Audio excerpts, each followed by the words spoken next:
Hello, today is Wednesday, January 31st, 2018.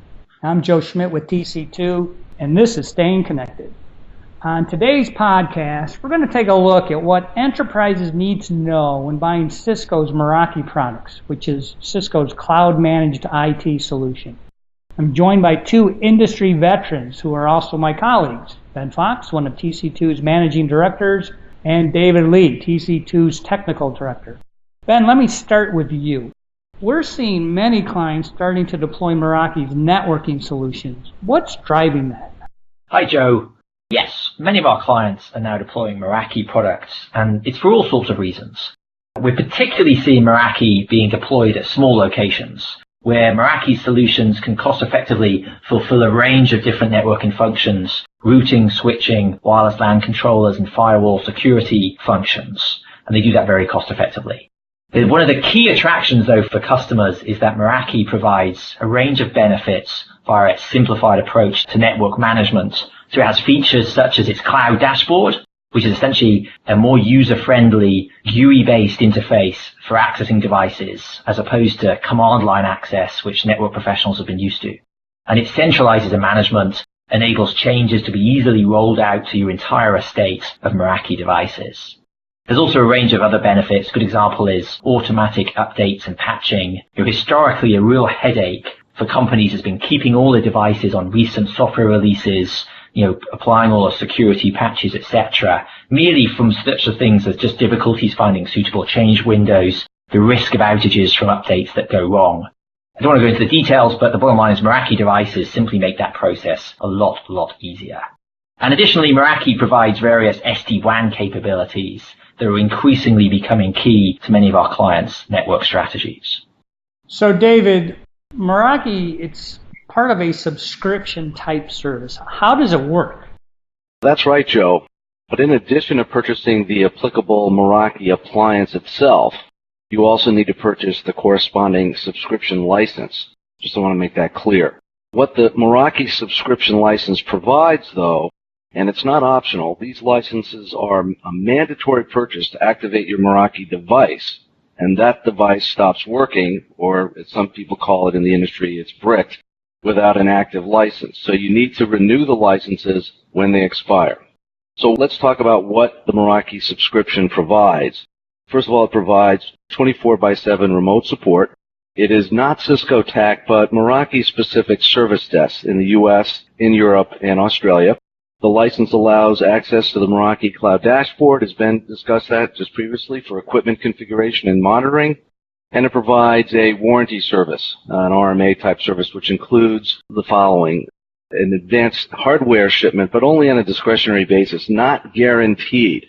From the Meraki documentation and essentially read the writing, in your contract, the license typically provides replacement hardware that is shipped by Meraki with 1 to 5 business days on an advanced basis. So that's what that advanced hardware comes with in the warranty service. To be clear, the license does not include any field support. So if you're familiar with a maintenance on-site field support, a type service which includes the deinstallation of the failed device, replace and configure the replaced equipment into a production configuration, it doesn't include any of that. So in addition, the license includes all firmware, software, feature updates for the duration of that license. Yeah, it's also worth noting that there's different licenses for different Meraki devices, as you would expect. There's also different licenses depending on exactly what functions you need the device to fulfill.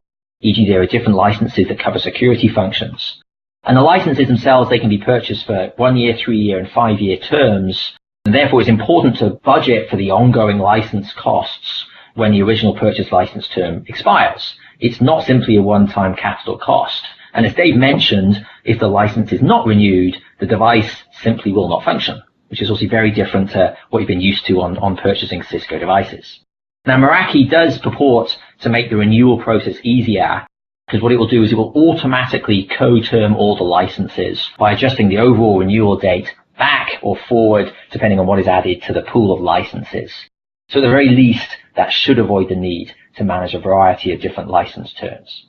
So if our clients are buying Meraki solutions and they're paying for the subscription license, I presume that maintenance is included in the subscription, so they don't have to purchase maintenance like they do with some of the other Cisco equipment.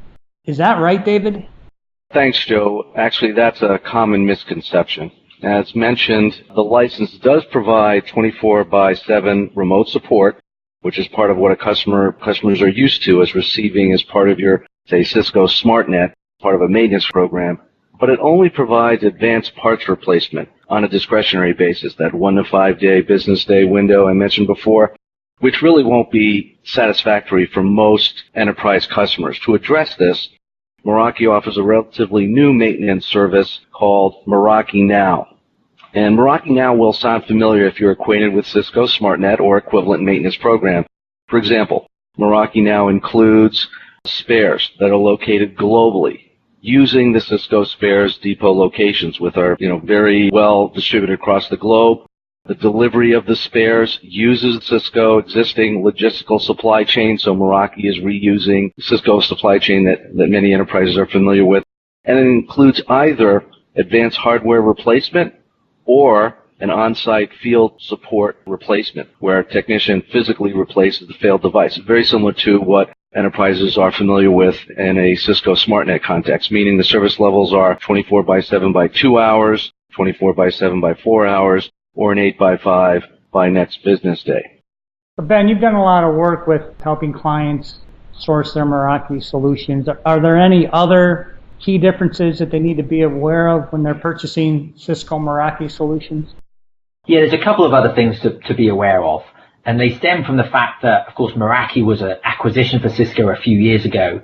And the Meraki solution still sits somewhat outside the traditional core of Cisco's enterprise networking products, which is, for instance, why SmartNet doesn't cover Meraki devices and why there is hence that separate Meraki Now maintenance product that Dave was describing. So firstly, you'll need to separately negotiate discounts from purchasing Meraki solutions. The discounts that you may have negotiated for other Cisco products won't apply to Meraki, and what we've typically seen in the marketplace is moderately lower discounts for Meraki products versus the discounts on other Cisco core networking products. And a second key thing to be aware of is despite Cisco's current push for customers to enter into enterprise agreements for software, for instance, the Cisco One software that is becoming prevalent in Cisco's core networking products, Meraki licenses have not yet been brought under this strategy. So if you're having discussions with Cisco, with your value-added resellers about having an enterprise agreement for some of your Cisco software, then at this point in time, those discussions won't encompass Meraki licenses, at least for the time being. All right. Well, thanks, guys. This has been very informative. And I think it does clearly show how purchasing of network products and other solutions is really evolving at an accelerating pace. And if you, the listening audience, would like to learn more about Meraki, or you want to discuss other networking or ICT needs, please shoot us an email, follow us on Twitter and LinkedIn, or give us a call.